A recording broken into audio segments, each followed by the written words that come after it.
Well, good morning, everyone. Good morning, everyone. Today is March 10th, 2025. It is so good to see you all this beautiful and amazing Monday morning right here in Austin, Texas. I hope you had a exceptional weekend. Hope you are doing well. Thank you all so very much for joining. Super appreciate it. Lots to go over this Monday morning touch point. A lot going on in the market. We're going to do a complete overview of the Austin market, inventory, type of market, buyer, neutral, seller's market. Take a look at the activity index, but we are going to start by updating the very, very reliable new listing to pending ratio, which is the single best leading market indicator available for the entire area. So we can see what's happening with inventory, what's happening with the absorption of inventory. Thank you all so very much for taking the time to join me here this morning, Monday morning. Let's go ahead and get started. Let me start by sharing my screen with everyone. Also want to make sure that you all can hear me okay. If you can give me a really good little sound check, let's go ahead and make sure that you can hear me so that we can get started with this Monday morning touch point. Okay, good stuff. I've got a few people. Let's do a sound check and a video check. Can you see my screen okay? Can you hear me okay? Always Monday morning, I want to make sure that you can see me, hear me. Okay, Kevin Walker, thank you so very much. Precious, sounds good, looks good. Thank you so very much. Y'all, lots to go over this morning. A lot going on in the market. Really excited to go over some of these things here with you.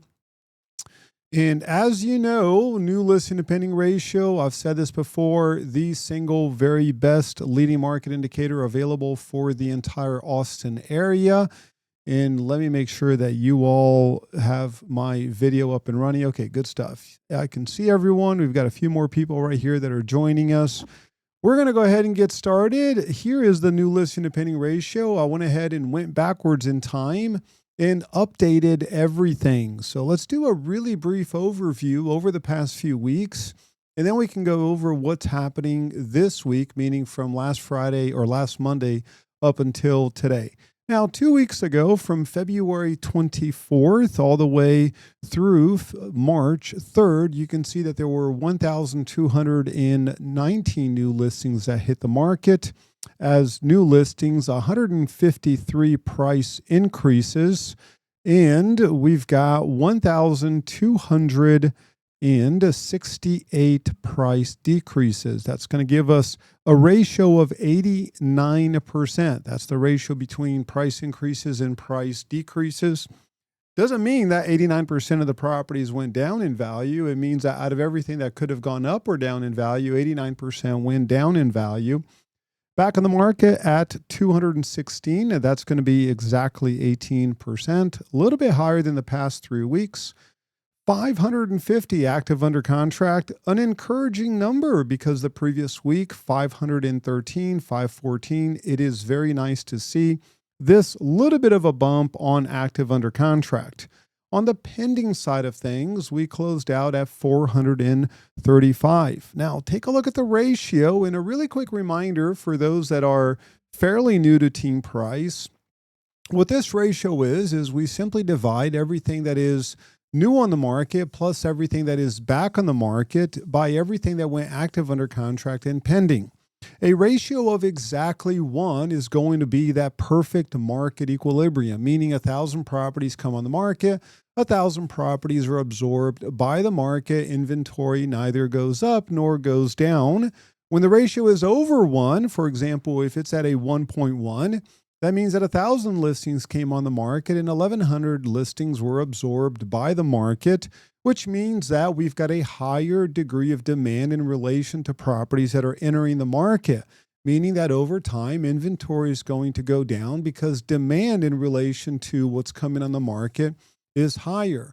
When the ratio is under 1, for example, a 0.90 ratio would mean that 1,000 listings came on the market and 900 listings were absorbed by the market. And therefore, inventory is going to increase over time because you have less demand in relation to what's coming on the market. A very healthy ratio is going to be right around that 0.8. So we've got right here 0.87, 83, 82, 81, 81. That's a very healthy ratio. That's going to give us that neutral market. Demand is going to be very equal to supply. Inventory goes up just by a little bit, but when you take into account withdrawns, expireds, it's about even. It's going to give you that neutral market. When that ratio is over 1, of course, that means that demand far exceeds the availability of new supply. Inventory is going to go down. When the ratio is under that 0.7%, between right around that 0.6 to 0.7, that's going to give you a tangible increase in inventory. Week over week, we're going to see more listings staying on the market, coming on the market. You can see that by seeing this difference. 154, 411, 400, 137, 206, 227. And then last week, 450 because the ratio is at a 0.69. When the ratio is under 0.69, under 0.6, between 0.5 and 0.6, that's going to give us a substantial increase in inventory. That means that demand is way lower than what's coming on the market. A ratio under 0.5, there's no demand. The market is just about crashing. A 0.69 ratio, and same thing with a 0.68, 0.65, certainly communicates a softening of the market in relation to the number of new listings and back on the market that are entering the market. So it does show us that we're going to experience a very much tangible increase in inventory. So that's what all this means. Let's go ahead and start updating the number of new listings this past week. Keep in mind that 11:59 p.m. tonight, the new price increase, price decrease back in the market and active under contract will lock. That number will never change again. Whereas the pending number will continue to increase over the next 2, 3, 4, 5 weeks. 80% of that change is going to happen within the first 2 weeks.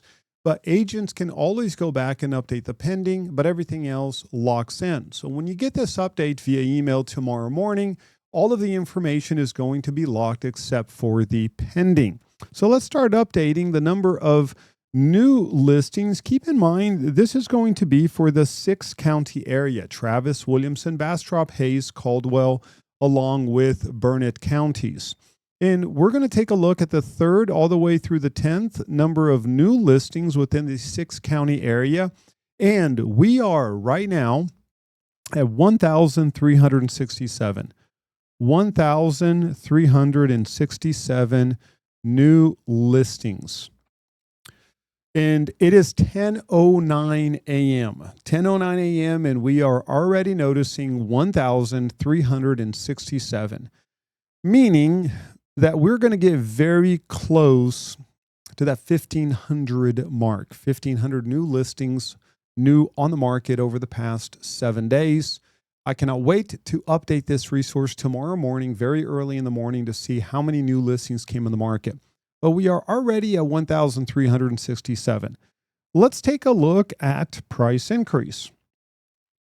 And we are at 140. Okay, 140. Price increases. That's going to be the lowest number going all the way back to February 10th through February 17th. Let's take a look at price drops. 1,414. That's going to be 91%, similar to exactly almost a month ago, February 10th all the way through February 17th. And then we have to go all the way back to November 11th, all the way through November 18th to get a 91% mark. Back on the market. Let's take a look at back on the market. We are at 186 back on the market. Ooh, this number is dropping 14% back on the market. That is the lowest number that we have seen going all the way back to same week last year. 14% back on the market. Very low number. 14% back on the market. Now we're going to take a look at the active under contract. We are at 462. And the next number is going to be where you get to guess. I need 5 guesses. How many pending do you think occurred from March 3rd all the way through March 10th? Let's go ahead and get 5 guesses going. As soon as we get 5 guesses going, then I will show you. Melanie Price is going to start us off with 257 pendings from March 3rd all the way through March 10th. Who's going to be the second person to guess how many pendings? Okay, we've got Sonia Komisarenko at 232, Kristen coming in at 303, Jason coming in at 278, and we've got Zach. Welcome to Team Price, Zach. Let's all welcome Zach to Team Price. New agent at Team Price Real Estate. Super excited, Zach, that you're a part of the team. Coming in at 275. And we've got Ava coming in at exactly 300. Let's take a look. We are at,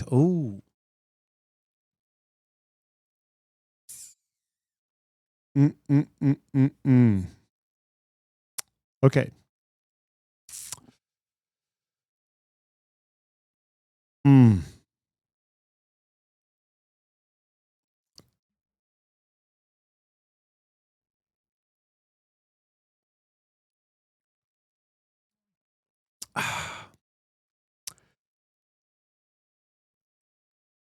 Ugh. 223. 223 pendings. That's going to give us a ratio of 0.44. Meaning, when it's all said and done, we're going to be right around, we're not going to cross that 0.69. I would even say that, are we going to get close to the 0.65? I do not think we're going to get close to that 0.65. I'd say we're going to be south of 0.65. Oh my goodness. I sure hope we're not into the 0.5s. I really hope we're not into the 0.5s.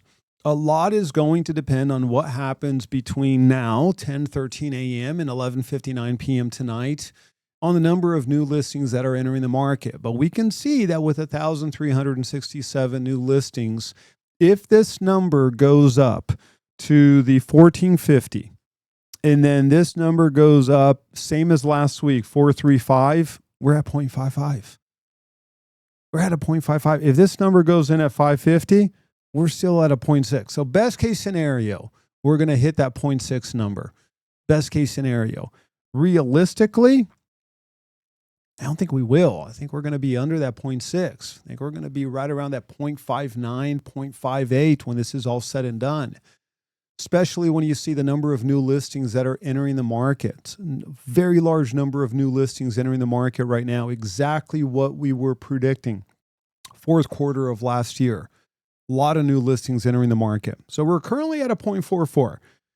So let's talk about this as a team. What does this mean? What does this mean on the buying side? What does this mean on the selling side? We don't just want to review data and just be very passive about this. How do we use data in order to serve our clients, in order to understand the market? What does this mean for us? Someone needs to unmute themselves and let's process this together as a team. What is going on with us having access to this information? We've been tracking this going all the way back to January of 2000. How do we use this information? How do we leverage this information? What do we do with this information? Any thoughts? Anyone want to unmute themselves and just process this right here? What's going on in the market? What's going on right now? Sonia Komisarenko, go for it. Yeah, I think this would help me, hopefully somebody else too. But as far as the sellers are concerned, gotta price it right and you gotta be patient and it has to be perfect. I've experienced both sides and that's just the bottom line. Okay, on Now the listing side. Okay. for the buyers is okay, let's ask for the sky and the moon and the stars and go from there. If it's a new listing, it's going to be a little tougher, but something that's been sitting in the market 60, 90, 120 days, they're pretty much getting, I've experienced that too. I've had my sellers give $25,000 in concessions so the buyers could buy their interest rate down. Okay. And this is just getting more on that side of the, those are my thoughts. What do you think? I like it. I'm right there with you. I wouldn't change anything that you said. Now, let me ask you this. We've got the single best rates. And if you were to look at the Fannie Mae, we're at 6.63. We're way better within our market at 6.5. I'm going to show you the rate sheet here. The last time we had rates that were this good was back in December for a very short period of time, second week of December, December 12th. And then we have to go all the way back to October to get better rates than we have right now. Why aren't why isn't this moving the market? Why isn't the improvement in rates having a substantial and dramatic improvement on the properties going under contract? So, Melanie, you're saying people were very uneasy with the economy as well. I completely agree with you, right? So, the tariff, no tariff, tariff, no tariff, double tariff, no triple tariff, maybe quadruple tariff. Oh, no, wait, no tariff at all. Like every day there's something kind of just different. Like, well, what the heck is going on? We've got CPI information coming out. We've got egg prices coming out. We've got a just really eye-opening, what could potentially be a correction within the stock market. You've got a continued set of layoffs. As a matter of fact, a friend of mine just reached out and it was like, hey, Oracle is laying off. What's the percentage of the workforce that Oracle just announced that they're laying off? Oracle laying off. And this is, okay, 10,000. Oh, no, this was last year. They've got something else. Okay, 7%. Here we go. The layoff.com. Oracle announced 7% layoff within the entire Oracle organization. 7% layoff. And someone that I know, not personally, maybe I shouldn't call that person a friend. I should call that person an acquaintance. But it's like, hey, I've got 20 years experience, software engineer, management, and just got laid off by Oracle. I've got another friend of mine, and this is a good friend of mine. He's in the security industry. Was on the phone with him earlier today, and he is actually starting a side business as a IT consultant for small businesses and for homeowners on, hey, I'll set up your Wi-Fi, I'll set up your smart home, and I'll do something. And he's like, yeah, I've got all the certifications you could possibly imagine for security and can't find a job. Just cannot find a job. He's not in Austin. He's in a different city within Texas, but he's like, I'm going to have to start my own thing. I'm going to start, just hustling on, I'll set up home routers and I'll do whatever it takes. But he's like, Dan, you cannot imagine how many resumes are out there. Thankfully, another friend of mine that's been unemployed for a year just got a job, but dramatically different than what he was making a year ago. Sonia said also lots of federal employees are being let go and many are waiting. Yeah, you're absolutely right.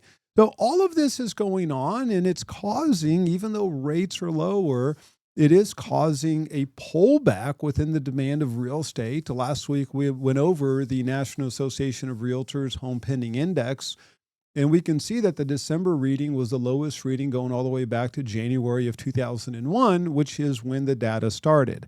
Now, I want us to be aware, you all, that I have to keep reminding us all of this, is that I want you to be a thermostat and not a thermometer, right? So we've got the overall market. We've got to understand what's going on within the market. We've got to understand how to communicate this to our clients, our buyers, our sellers. And then you've got your personal market that you've got to set that temperature, and you've got to set that temperature way high, and you've got to say the no matter what mindset. We use this information so that we can be empowered, so that we can educate our clients, educate ourselves. But you have to disassociate your personal market with the overall market. You've got to have the relentless mindset of, hey, people are always going to buy real estate. People are always going to sell real estate, and I'm going to get my unfair share. And I noticed that Zoom user has unmuted themselves. So does Zoom user have anything that you want to contribute? Because I noticed that you unmuted yourself. I have no idea who Zoom user is. I can rename Zoom user if I know who Zoom user is. But if for some reason, okay, that person, Zoom user just now muted themselves. Okay, good stuff. Now let's go ahead and take a look at the monthly information. I've already updated everything going backwards in time. So this is where we now look at the month to date. Last month, we saw a ratio of 0.72, an improvement over the previous month, January, of 0.69. So that's a really good thing. The fact that February we had an improvement from January. Let's start updating this specific month, the month of March. We are 10 days into March. So let's see what's going on with March. We have 1,507 new listings. We have 170 price increases, 1,534 price decreases, 90%. Back on the market, we are currently at 208 back on the market, 14%. And for those who are newer to Team Price Real Estate, and you're like, well, why do we keep track of back on the market? And why do we keep track of the percentage of back on the market? It's a yet another indicator of market conditions. Contrary to logic and contrary to popular belief, when we have an increase in inventory, when the buyer has a lot of choices, back on the market actually goes down. It does not go up. Back on the market reaches a record high when the buyer has limited choices. They have to make a very impulsive decision. They don't have a lot of options. They go all in. They see the property for 5 minutes and they go $25,000 over list price. And then what happens? Then they start second guessing themselves. I think I overpaid. I don't know. I just made an impulsive decision. We can see going all the way back to 2021, take a look at the back on the market, got up to 20%, 22, 28, 26%, 28% back on the market. These are record high numbers, 30, 26, 24, 25, 27. And look at the ratio, sky high ratio, 1.9, 1.19, 1.26, 1.34. We had a 1.29 at 27% back on the market, 1.29 at 28% back on the market. And then as the market starts cooling down, as we see an increase in inventory, as the new listing to pending ratio decreases, what happens with back on the market? It starts going down. Well, why is that? Well, the buyers had a lot of choices. The buyers, instead of looking at 2-3 homes, they looked at 20, 30 properties. They've got a lot. They can be picky. And then they can negotiate going into the transaction. So now they've looked at everything that's available. They negotiated a price they're comfortable with. And then the third and final reason is that when the market is super hot and the buyer does an inspection and they're asking for even very reasonable and simple things, the seller's going to say, well, the heck with you. I'm not going to give you anything. I got multiple offers. I've got a backup offer, cash higher than yours, closing in 3 days. I'm not going to replace that light bulb. Take it or leave it as is. Whereas right now in this market, where the seller goes under contract after being on the market for 90 days, maybe they got 3 or 4 showings, and then the buyer requests, I want the house repainted. I want new floors. I want a new garage door. I want everything. And the seller's like, well, I won't give you everything, but I'll give you a lot. I don't want this house back on the market. So the sellers are more eager to negotiate. So because the buyer's more comfortable with the product that they selected, because they spent time selecting that product, they finally got what they want. They're able to negotiate on the front end. They're able to negotiate on the back end after the inspection. They're comfortable. Back on the market goes down when the new listing to pending ratio goes down. It's a leading indicator. Let's take a look at active under contract. We are currently at 561 active under contract so far this month. And let's go ahead and take a look at pending. Okay. Month to date, you all. We did past 7 days, month to date. Let's get about 2 or 3 guesses. How many pendings month to date? What do y'all think? How many pendings month to date? Let's get a few guesses going. Okay, we've got 1,000 pendings. Okay, good stuff. Sonia Bertina coming in at a very, very, very bearish 150 pendings. What do y'all think? That's a big range from 1,000 to 150. Okay, we've got 230. Rob at 230. Okay, we've got our 3 guesses right there. 290. 290. That's going to give us a 0.50 ratio so far this month. Keep in mind, we've been tracking this data going all the way back to January of 2000. That puts us right there at the substantial increase in inventory. That's where the number of active properties on the market, it just goes up like an absolute rocket ship. And we've got the inventory data that we're going to review here shortly. But that certainly puts us in very much a substantial increase in inventory. Good news, we're still at the 0.5 range, and I'll take that. We're at the 0.5. If we start backtracking from the 0.5, I'm going to call it like it is. That certainly puts us in a very, that puts us in just about a crash. I mean, that's just the way it is. Let's take a look at the number of closed. So far, we are at 678 closed. Number of withdrawn so far this month, we're at 114. And expired so far this month, we're at exactly 99.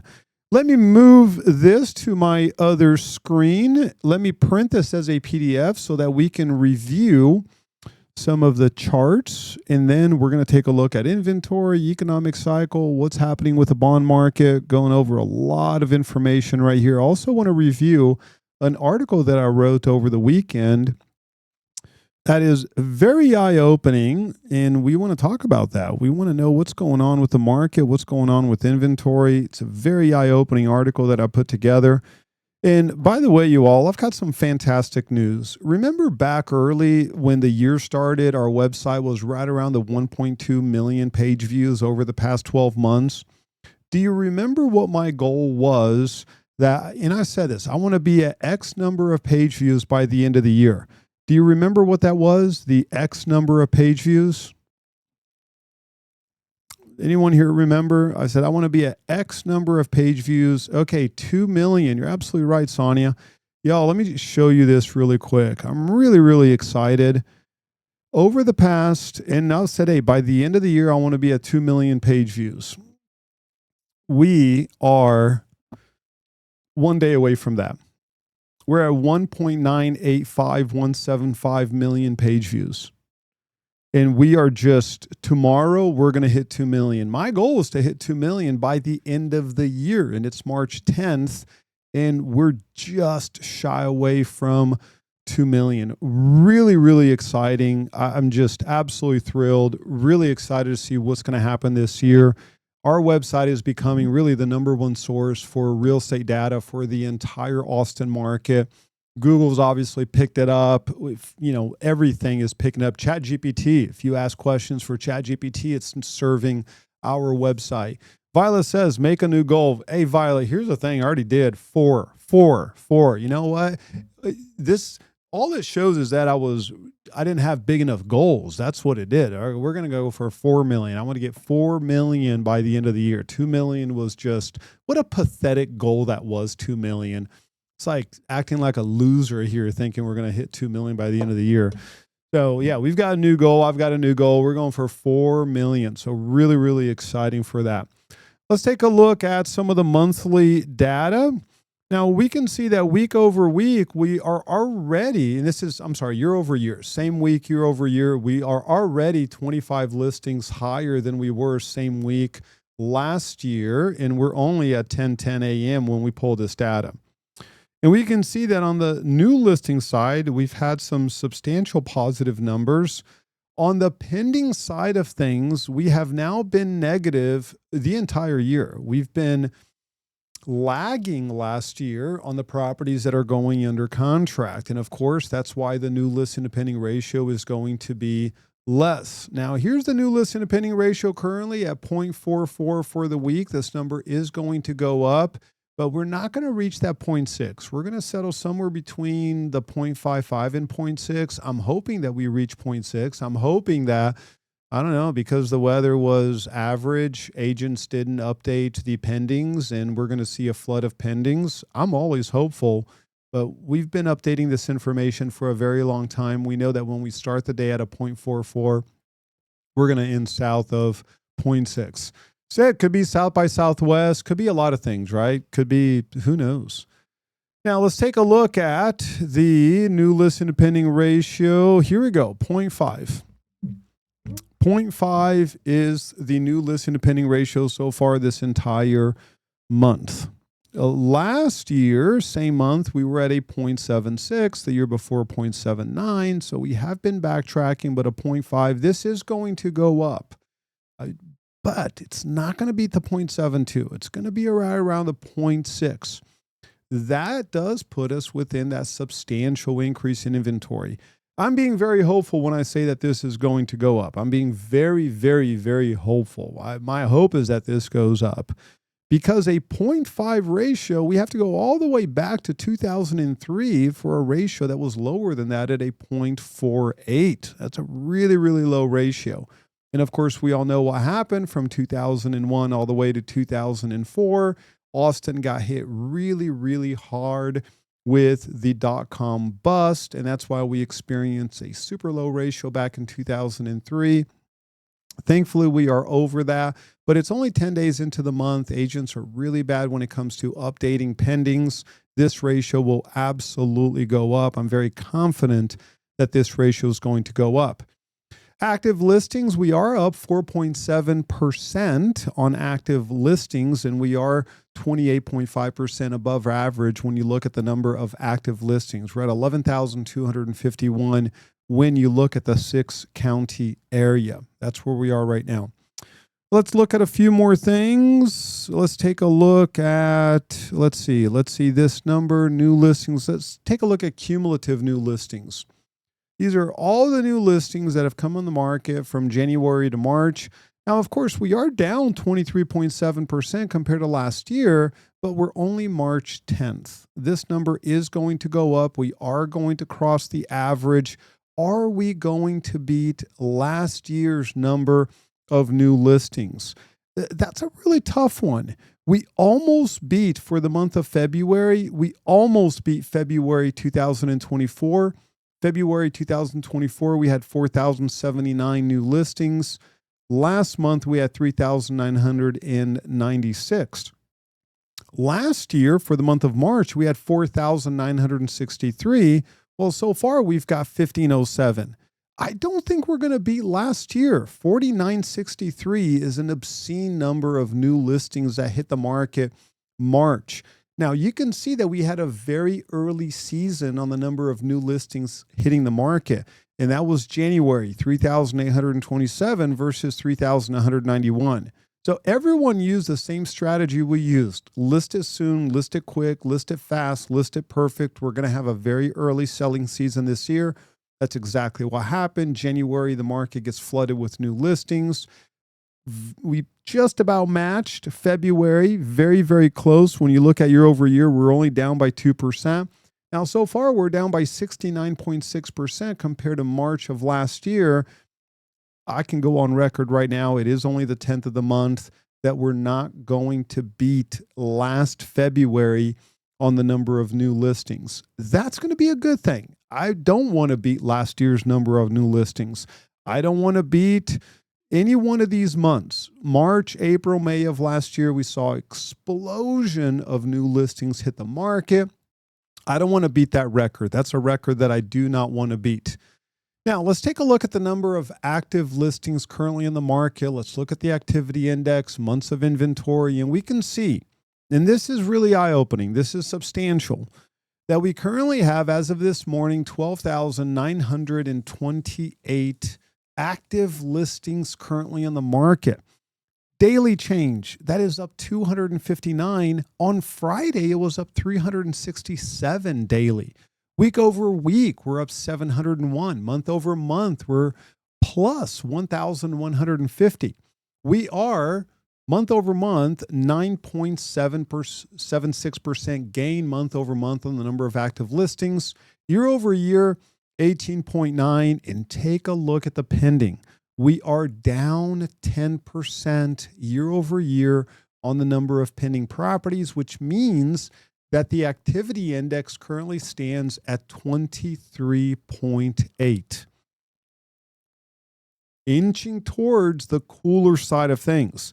We got up to 25.6 last week or 2 weeks ago, February 26, we're at 25.6% activity index. That has dropped to 23.8.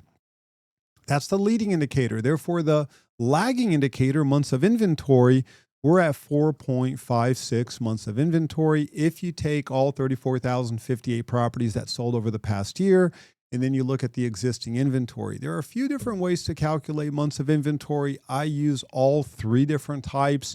And then the true months of inventory is going to fall somewhere in the middle. Now, let's do the breakdown of what's currently active on the market. And what's one number that I told you it's going to keep on creeping up on the number of the special listing condition? What's that one special listing condition that I've been telling you now for a year that we're going to see it creep up and up and up and up? Remember that one? What is it? Kristen said short sales. Sonia, short sale. You ready for this number? 49. 49 short sales. 49 short sales. Still low, still low. But what I'm looking for is that week over week growth. Right? And that's what we're noticing. Sonia said up from last time. You're absolutely right. That's exactly what's going on. Every week we just kind of up and there's another 3, there's another 4, there's another 2. So we are seeing this number go up and up. The other thing that I look at is, well, what's happening with the activity index on short sale? And it is currently at a very pathetic 12.5. Only 7 short sale properties are currently pending. Sonny, you've got a question. Go for it. Yes, on the short sales. So what how does someone get there? I understand that it's before a foreclosure, but how does someone decide or who decides what is the process where the house goes into a short sale? Yeah, it's going to be the seller's decision. It's going to be oftentimes cooperating with a listing agent. What usually happens on a short sale, Sonia, is where the seller realizes, hey, I can't live in this property anymore.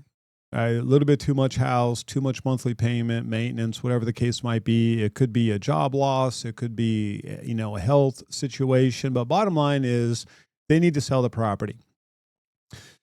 Most sellers are not fully aware of the expenses related to selling a property, the value of their property. Real estate is not a fungible asset. It's a very much a people aren't really aware of what their properties are worth. As you know, having been in the business, they might have seen a property down the street in their neighborhood sell for $550,000. And oftentimes a seller will be like, okay, well, mine's probably worth, I don't know, maybe 520. They call a realtor and the realtor is like, no, it's worth 425. You've got 800 square feet less in that property. That property backs up to a green belt. Your property is not worth 525. It's worth 425. And that seller's like, oh, well, I owe 435 on it. I bought it 2 years ago. And now we're in a position where, okay, well, are you up on your payments? And if they're like, yeah, I'm up on my payments. Okay, you're not going to get a short sale approved if you're still making payments. No bank in their right mind is going to discount the note when they're collecting the interest and that client is still fully, up on their payments. And then you also have a situation where like, no, I'm actually in forbearance, or no, I'm not up on my payments. Actually, I missed one payment, or I've missed 2 payments. That's why I need to sell. I had a job situation happen. And that's where the agent oftentimes will say, well, our only option is a short sale. If you want to prevent a foreclosure, our only option is a short sale. Are there sellers that are aware of real estate and they proactively say, wow, I know that I owe more than my house is worth. I need to go ahead and start pursuing a short sale? Absolutely. That is the exception, not the rule. Oftentimes it's hey, I just need to call the real estate agent and see how much I can sell my property for. And then the real estate agent poses that short sale as pretty much the only option. Does that make sense? Yeah, that makes sense. So first of all, that they have before a short sale occurs, they have to be behind on their payments. 1, 2, 3 months, does it matter? Doesn't really matter. I mean, as long as you're behind by one payment, that's when you can initiate that conversation with the bank. They'll assign it to a loss mitigation specialist. The bank will do, or really, when I say the bank, I mean the service provider will request a broker price opinion, possibly an appraisal. We'll set the price. There are 2 different tracks that you can go with a short sale. It can either be a short sale potential or short sale approved. That's why you see that within the MLS.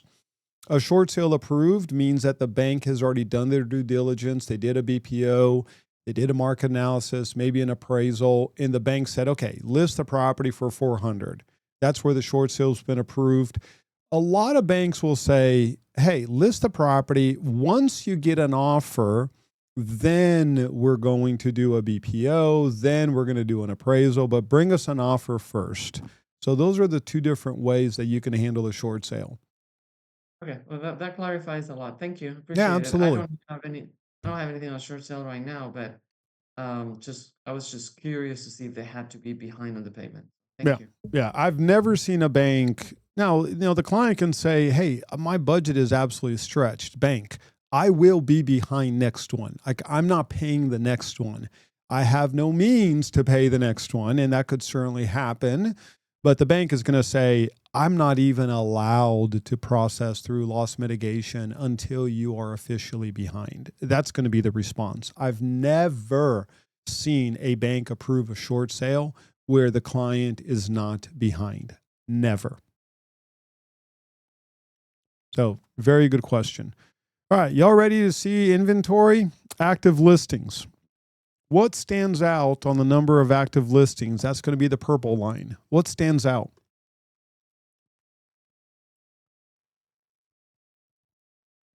Yeah, you see that substantial increase in inventory. That's why I use that word. This is a tangible increase in inventory. This is going to be that 0.75, 0.80, 0.85 ratio. You hit that 0.6 ratio, under 0.6, you hit that 0.5 ratio. That, my friends, is what happens. That right there is called a substantial increase in inventory. That is what's going on. What about activity index? What's going on with that? Or let's take a look at pendings. Do you notice something interesting on pendings? Of course, it is down. We're down 10% year over year, but it's also now flat. Of course, we have a hope that it's going to go up. Now, take a look at 2023. A nice steady absorption. We got all the way up to the 5750 mark, and then it started going down. Then we've got last year, we started way low, really nice, went down. Why did it go down by so much right here? This is going from February to March. Well, that's the end of February. That's where the properties that are pending, a lot of people close on February, it goes down, and then it started picking back up. Do you notice how the drop here is pretty steep? Well, that's because we had a lot of closings February of last year. That's why the drop was so steep. You notice the drop right here, not so much, not nearly as steep, and now going back up a little bit. That means that we didn't have as many closings February of this year compared to February of last year. So we've got an increase on the number of active properties. We've got, at best, a flattening on the number of pending properties. At best, what do you think happens with the activity index? Pending divided by active plus pending. Well, let's take a look at that. That's what happens with the activity index. Look at that. We are down to a 23.8% activity index. This time last year, we were at 29.2. That is a difference of 18.5%. And we are now matching the activity index for the first week of February, whereas 2023, the activity index kept on going up all the way to May and then started going down. You see how the selling cycle is so much lower this year compared to 2023. Early selling cycle. That is what's going on. The selling cycle is just compressing in today's market compared to previous markets. So these are the leading indicators. Well, what do you think is going to happen with a lagging indicator, months of inventory? Take a look at that. Months of inventory, we're 20.3% year over year higher on months of inventory. Really, really eye-opening. And then you can see, of course, active listings and pending listings flat, active listings going straight up. Now, let's take a look at some of the daily change. We are hitting some peaks on the daily change, meaning every day the number of properties that are being added to the market. But I want to show you the weekly change. And we just hit on the weekly side of things the highest weekly change going all the way back to 2022.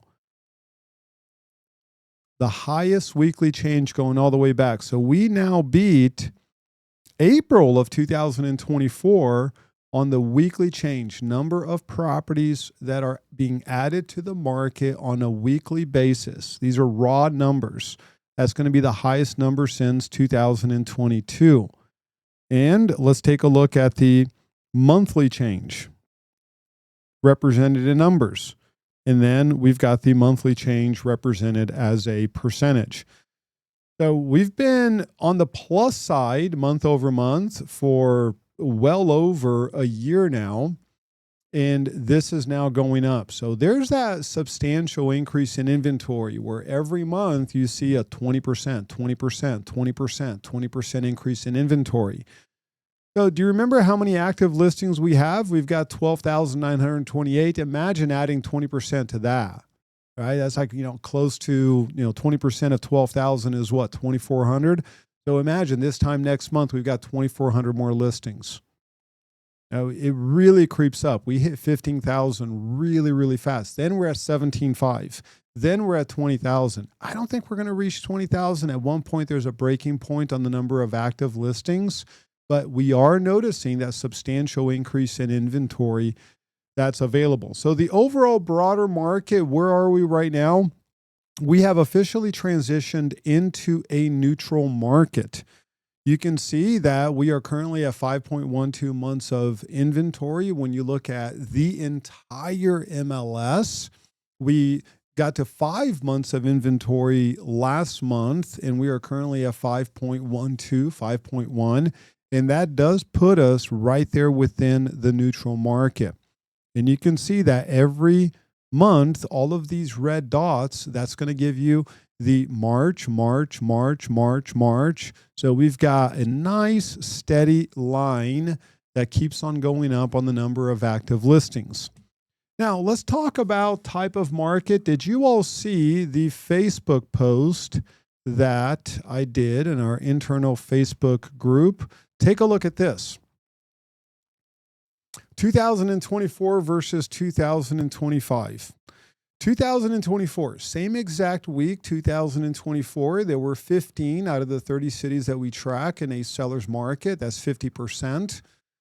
9 were in a neutral market at 30%, and 6 were in a buyer's market. Today, as of this morning, 6 out of the 30 cities, 20%, are in a seller's market. And we've got an equal number of cities that are in a buyer's market and neutral market. But the important thing to keep in mind is that the number of cities that are now in a buyer's market is exactly double than it was exactly 1 year ago. Pretty eye-opening, is it? So let's take a look at this data.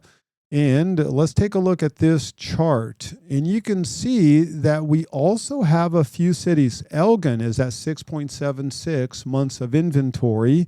That, I'm very confident, will go into a buyer's market.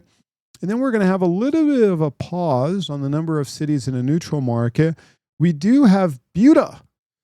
That is at 4.99 months of inventory, very, very close to transitioning towards a neutral market. As a matter of fact, if you take a look at Buda, we only need 26 more listings for it to be in a buyer's market. See that number right there? We only need 26.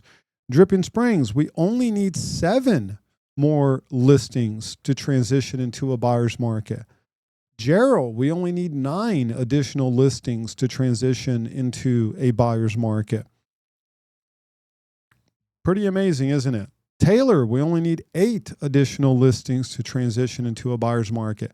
Other markets, we're well within the neutral market category, even within a seller's market. You take a look at Round Rock, we need 72 additional listings to transition into a neutral market.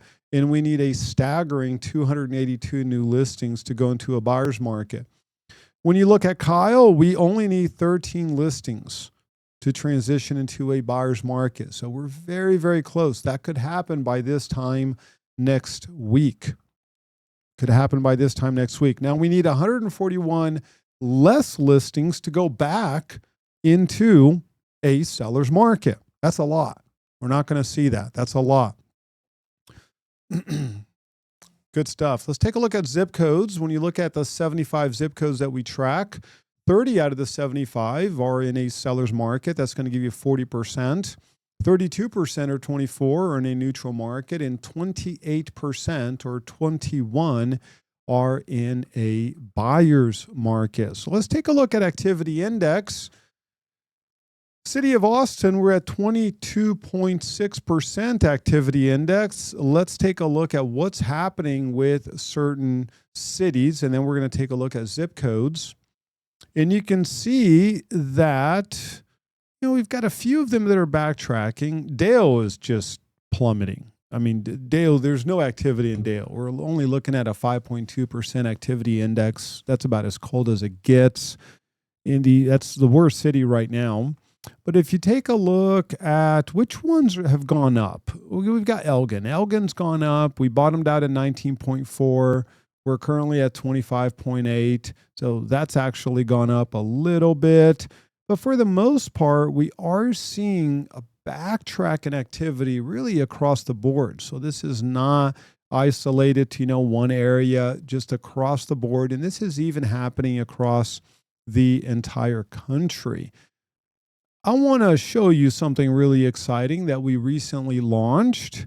When you click on any one of the cities in the zip code, it's going to bring you the activity index per price range and per size. I've now cross-linked everything.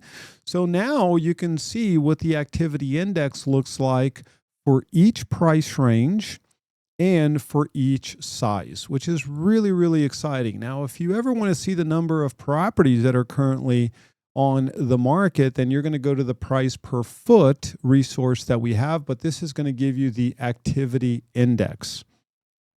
That's what it's going to give you. Now, let me show you something. And really quick reminder, if it has this symbol with red, what does that mean? It means there is no activity. That means that out of all the properties that are currently active on the market, there's only active. There's nothing that's currently pending on the market. It's all active. Nothing is pending. There is no activity. Activity does not exist. Melanie said, well, where can I find this? You're going to be able to find this within the activity index. So if you go to activity index city or activity index zip code, these links used to link over to the active residential inventory. I now link this under activity index. That's where it is. Let's take a look at activity index for zip codes. I pick on 78701 all the time because it's really easy to pick on that zip code because it's the number one zip code. 11 months of inventory. Take a look at this, you all. So every single one of these price ranges and sizes, zero activity. Now, let me show you the available inventory in each one of these price points. We're going to go to price per foot, and I'm going to go to the 78701.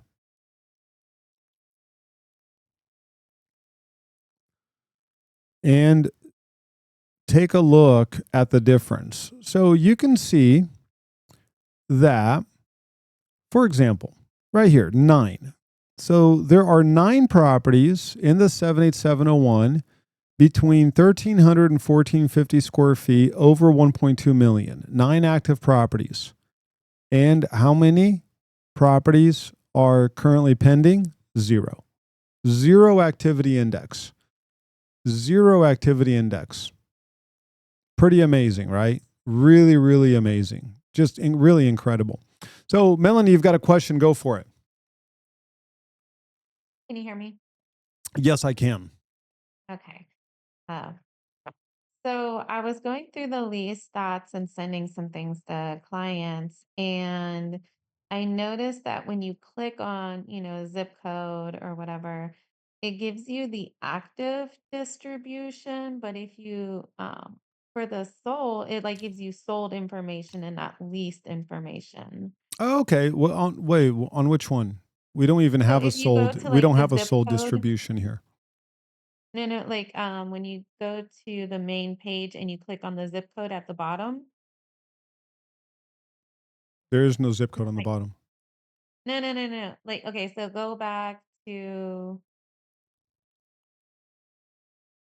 is this on the lease? On the lease, we don't have any city or zip code. Where? Okay, I have to go back and look because I swore like I could go to the bottom and it No. had the active distribution for the lease, but then if you wanted like Well, if you the go to lease active not residential sold, inventory on lease, so we have this. Are you talking about? Yeah, this maybe. takes you to the lease. Yeah, if you click on any one of these, it's going to take you to the anything that's available for lease. Oh, okay. Yeah, do you I remember don't where know you what I clicked was on? doing. I clicked on everything, Dan. I don't remember. Yeah, we do not. So when you look at the price distribution right here, this is only for sale. So sold price distribution. This is not for lease. So we don't have anything for that for lease. Good stuff. Good stuff. All right, let's keep on looking at some information. So, once again, I want to point out this new resource that we have, which is the activity index. If you click on any one of the activity index, it's going to take you to the price and to the size distribution, and it's going to show you the activity index. I mean, here's another one, 78753. Like, wow, just amazing. I mean, just all of these reds will show you that there's zero activity within this price range, zero activity within this square footage range. So, really, really eye opening. I'm really excited about this resource, really powerful resource. So, go ahead and use it. Use this information to equip yourself, equip your clients. Use this information to pick out open house properties, right? So, if you're picking out an open house, and for example, let's just say that you are like, I wonder if I should do an open house in the, give me a zip code, you all. Give me any zip code. Give me any zip code. Someone write down a zip code over chat. Give me a zip code. Okay, we've got 78739. Let's go to 78739. And there's 78739.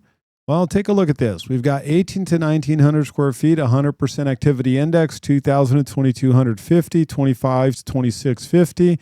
And then we've got some gaps all over the place right here. So in this very low inventory zip code. So, but really powerful resource. Let's take a look at 7747. We're going to click on 47. And really interesting. If I were doing an open house in 7747, what am I going to pick? I'm going to go between the 350 and the 450. 350 and 450 is going to be your sweet spot when you're looking at this information. And why do we say that? Well, because we've got a 77 and a 67% activity index within this area. But what's the sweet spot when it comes to square footage? Right there. So I'm going to pick something between 1,700 and 1,900 square feet. 1,700 and 2,000 square feet is going to be my preference. This is how I'm going to use this information. I'm going to go here and I'm going to go here. That's what I'm going to target. That is what's moving within this zip code. That's where the inventory is. That's where the buyers are buying it. I am not going to do an open house between 500 and 550 in this zip code. There's no activity. There's absolutely nothing going under contract. There's absolutely no activity. Why won't you target the 100%? Well, that means that 100% of the properties are pending. There's nothing for me to do an open house because everything is pending. So no option. So good question, though. Very good question. All right, let's keep on looking at some information right here. So I wanted to point out this new resource that we have. Really excited to roll this out. For some of the newer team price agents, y'all, welcome to the overwhelming number of resources that we continue to publish and continue to make available.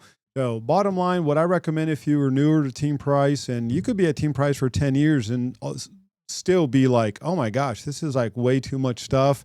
Hey, just click on each one of these links on an ongoing basis. I would rather have a lot of tools and need two than need one and not have it. So I'd rather have more information where if you need it, it's there. If you don't need it, not a big deal. But if you need it, it's absolutely there. Daniel, thank you for the feedback. Super, super appreciate it. Now, we just spoke about how inventory is up, active listings are up, new listings are up, pendings are down. What do you think's happening with pricing? What do you think's happening with the price? Of course, the price is up. Not only is the price up, but the price is up month over month by an absolutely mind-numbing and shocking 9.9%. 9.9%.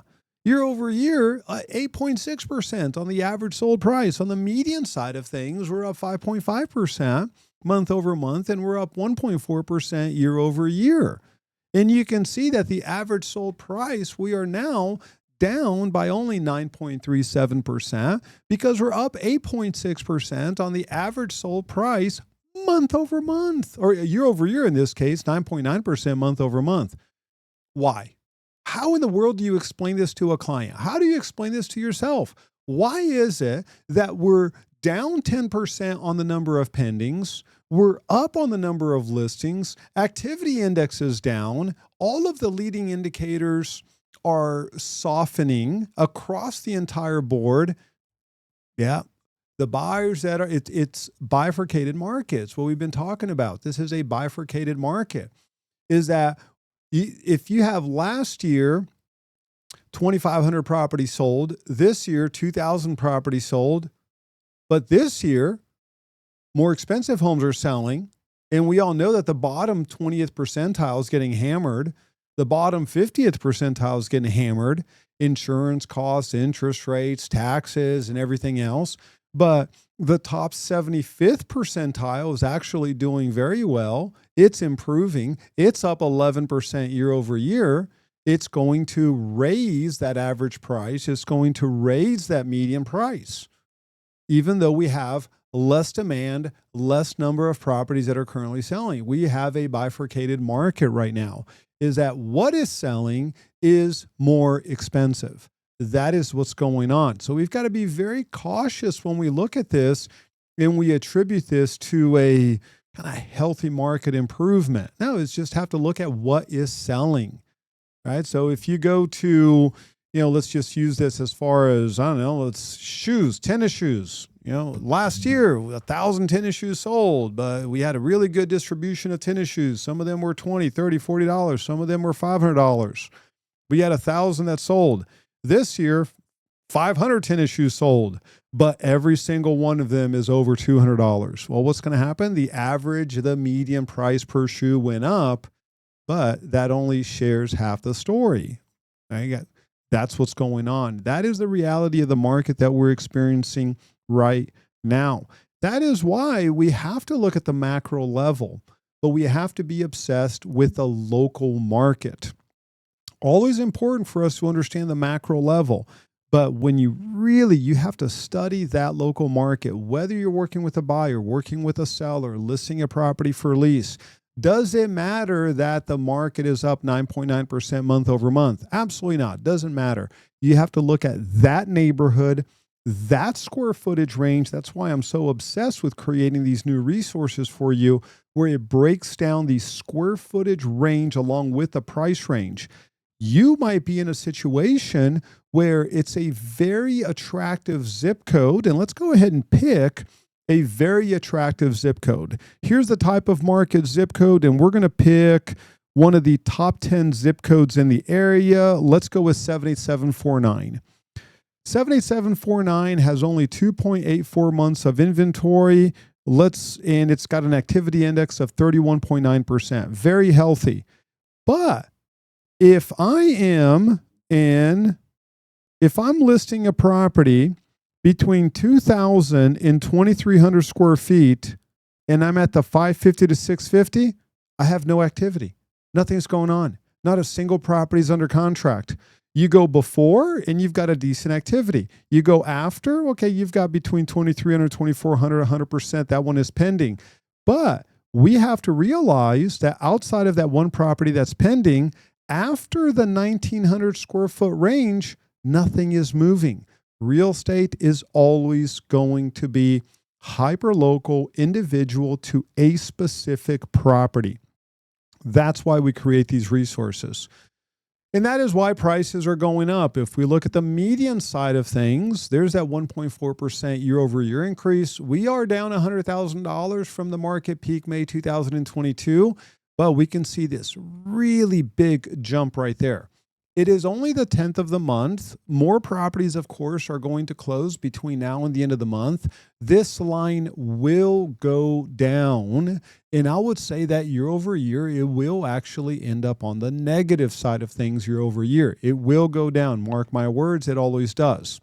The forecast for the number of sold properties is going to lag last year. So we are forecasting right around 2,500 sold properties this month, and it's going to lag last year's 2,799. Let's take a look really quick at what's happening with the bond market and the economic calendar. This is going to be a huge week for the bond market, and you can look behind me right there. Let's take a look at what's going on. Let me turn around here really quick. We are actually down 8.2 basis points on the bond market, which is really, really exciting. And that's going to give us rates of 6.5%, actually up 1/8 from last Friday, but really positive. We are under 6% on FHA, 5.990. Really, really exciting to see FHA under 6%. But this week is going to be so important. We've got a lot going on this week. We have the Consumer Board Employment Trend Index down a little bit compared to the previous inflation expectation, up by just a little bit. But you all, I cannot just state how important this week is going to be for the bond market. We've got JOLT, Job Opening Labor Turnover Report. I am a firm believer that this number, I think, is going to exceed the forecast of 7.7 million. Then we've got the big one is going to be Wednesday, Thursday, and Friday. Wednesday, CPI, Consumer Price Index. We're going to start our meeting on Wednesday by reviewing this number, reviewing the bond market. So you don't want to miss our Wednesday training contract review broker Q&A. Then we go into PPI, Producer Price Index. That is the input side of inflation. And then, of course, we go into Friday, Michigan consumer expectation, consumer sentiment, and a lot of commodity pricing. Really important week when you look at the bond market. But so far today, we've got lots of positive movement within the bond market, not for the good reasons, not for the right reasons. You take a look at what's happening with the stock market.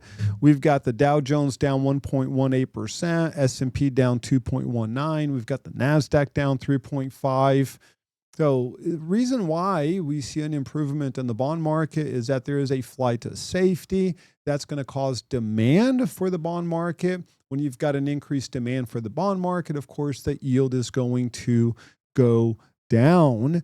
And the last thing that I want to do is I want to gently and politely dispel the notion that a drop in interest rates will cause an immediate increase in sales.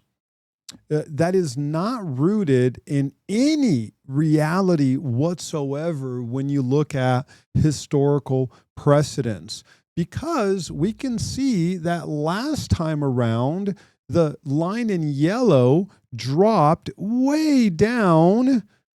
This is the line in yellow, going to be interest rates. But what happened with pricing? It kept on going down. When the consumer pauses, when the consumer enters I just need to hunker down, I'm not sure what's going to happen. A lot of talk about a recession, a lot of talk about buyer demand. We've got an increase in layoff. It doesn't matter if rates go down. The consumer hunkers down. They kept on lowering rates. Prices kept on going down. So, it's good marketing when people are like, oh, yeah, if rates go down to 5.5%, buyer demand is going to go up. That's good marketing. That's hopeful thinking. Not really. If we are indeed entering a market correction, and to each his own on whether or not you feel like we are, but if we are entering a market correction, it doesn't matter that rates are going to go down. And the reason I want to share this with you is that you really have to disassociate your personal actions and your personal hustle and what you are doing with external factors like rates, like the weather, or like incentives. No. Just do your thing. Go after it. Go after it no matter what. If rates go up to 10%, so be it. Go after it. If rates drop down to 2%, so be it. Go after it. Just be incredibly disciplined, incredibly resilient. Just go after it. Get your unfair share, regardless of market conditions. There's always going to be business. There's always going to be buyers and sellers. Hey, we review this information. I want rates to go down, but for you to when rates go down, X, Y, and Z is going to happen. If we are truly entering a correction, it really won't matter. That's really the bottom line. And once again, to each his own on whether or not we are going to reach a correction. The next thing that I want to go over, and it's going to be the last thing that I'm going to go over, I want you to read this article. This is Austin housing market trends, inventory sales, but really the one that I want you to focus on is going to be on the FHA Loan Insight. What I did is I collected all of our data. And then I also went over a really, really good article that was published in the Wall Street Journal that talks about why is it that we are noticing a suppression of distressed properties entering the market. I am sourcing this article right here on the bottom. You can click on the article. I am also including the FHA single family loan performance trend as a report so that we can be the source to the source, but not the source. And you can actually go there and you can read this information. You can see that 13.43% of all active loans are currently past due. This is FHA. 13.43% of all FHA loans are currently past due. And the point that I'm making on this article is that the reason why we cannot compare what's happening right now with 2008 is because there is a suppression on the number of distressed properties that are entering the market. Now, you could absolutely make a claim that that's a good thing, that CFPB, the Consumer Protection Financial Bureau, not allowing lenders and service providers to, just issue a ton of notice of default, you might make a case that that's a good thing. And I'd say there is a case to be made that not allowing the market to be flooded with distressed properties could very well be a good thing that allows it to be more of a soft landing as opposed to a crash. Well, you could also make the case that, no, allowing that to happen and preventing the market from correcting simply delays a correction, makes it last longer. Those are two valid cases to make. The point for us is just to understand what's happening. You can absolutely pick a side. I rarely pick a side. I just report the facts. I've got my personal opinions on it, but that's the factual information. So that was an article that was put together. I'm excited for this article. So, there you have it. Take a look at that. I was going to go over this a little bit more, but I'll let you go over the information. I'll let you make your own decision. You can always call me after this and have a discussion about it, and we can share opinions. This is more related to the factual information regarding what's happening with distressed properties. Yo, it is 11:15. We try to end this at exactly 11 a.m. Are there any questions? Are there any questions, comments, concerns, criticisms, or complaints? Any questions, comments, concerns, criticisms, or complaints? Going once. Going twice. No, okay, you all. Well, thank y'all so very much for joining. Super appreciate it. I want to remind you that we do not have a mentorship meeting on Tuesday. That's going to be on Friday at 9 a.m. right before our team meeting. We're going to be meeting at Abel Auditorium A. And then we have our broker Q&A. We also have our contract review. The contract review for this week was focused on cap rates. How do you calculate a cap rate? If a client desires a certain cap rate, we now have 14 out of the 75 zip codes where the cap rate is higher than the 6 months T-bill. I am noticing some amazing investment opportunities that are available within the market, sellers that are willing to negotiate. So we are noticing an increase in investor demand within our market. That's only going to increase over the next 36 months. That is why the contract proficiency for this week is focused on cap rate, where if you've got a client that says, I want to buy this fourplex and I expect at least a 7.5% cap rate, you, agent, tell me how much I should offer in order to yield a 7.5% cap rate. You know how to run that formula. You know how to come up with that. We've got all the resources on the drive, but that's going to be the contract proficiency exercise for this week. We've got to know how to answer these questions. So take a shot at it, create that contract. If you get it wrong, that's totally okay. We want to get it wrong here in-house as a team so that we can learn, so that when you are working with a client, you're not going to get it wrong. That's why we do the contract proficiency. You've got until 9 a.m. on Wednesday to put together that contract proficiency. Please go ahead and do that. It's very important. We're going to review that. We're going to review the CPI numbers that come out Wednesday morning. Probably I'm going to ask Robert to jump in the call. We'll see if he's available. I know that he's super busy, but if he's available, love to have him jump in the call and just talk about what's happening with rates. If CPI comes in hotter than expected, that's going to be an improvement with rates. So bad news equals good news. That's just about, actually, no, if it comes out hotter than expected, that means that the Fed might increase rates. If the Fed increases, no, you know what? Y'all, we have no idea what's going to happen. I would say that if it comes in hotter than expected, well, why is the market going down? Maybe it's expecting it to not come in hotter than expected. It's going to be a wild ride. Take a look at the screen behind me. Crazy past 5 days. Who the heck knows what's going to happen? We're just going to stay on top of it. If you do have any questions, comments, concerns, criticisms, or complaints, feel free to reach out. Otherwise, thank you all so very much for joining. Super appreciate it. Have an absolutely excellent, exceptional rest of your day. I will see you Wednesday morning for our broker Q&A, contract review, and our real estate training. And then Friday for our mentorship meeting at 9 a.m. and our team meeting at 10 a.m. Have an amazing day. I will talk to you later. Thank you all so very much. Appreciate it.